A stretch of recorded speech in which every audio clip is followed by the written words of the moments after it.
काय झालं? कंटाळलास?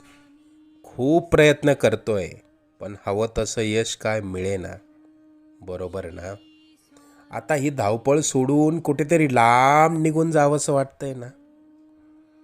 अजून किती दिवस सोसावं लागणार हेच तुझ्या डोक्यात कायम असतं. त्याच गोष्टींना पुरता कंटाळून गेलायस तू. मला माहिती आहे, या वेदना आता तुला सहन होत नाहीये.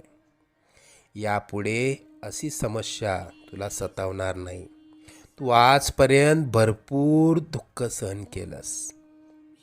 तुझी वाईट वेळ संपून जाईल. त्यानंतर येतील सुखाचे सोन्यासारखे दिवस. बाळा, तू प्रयत्न करत राहा. जिथे तू थांबशील तिथून पुढे तू हाती घेतलेले कार्य आम्ही पूर्णत्वास नेऊ. तू प्रयत्न करत राहा. यश तुझी वाट बघतंय. तुला आजपर्यंत आम्ही अनेक संकटातनं तारलं. उद्या येणारं संकट कितीही बलाढ्य असलं तरी डगमगू नकोस.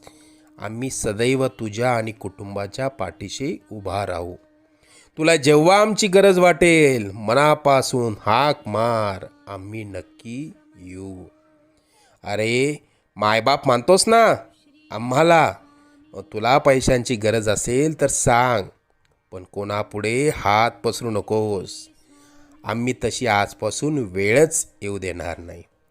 लवकरच तुझ्या मनात असलेली इच्छा पूर्ण होऊन अक्कलकोटला येणं होईल. येशील ना मग पेढे घेऊन अक्कलकोटला? सगळं मनासारखं होईल. निश्चिंत राहा. सेवा करा, सेवेकरी व्हा.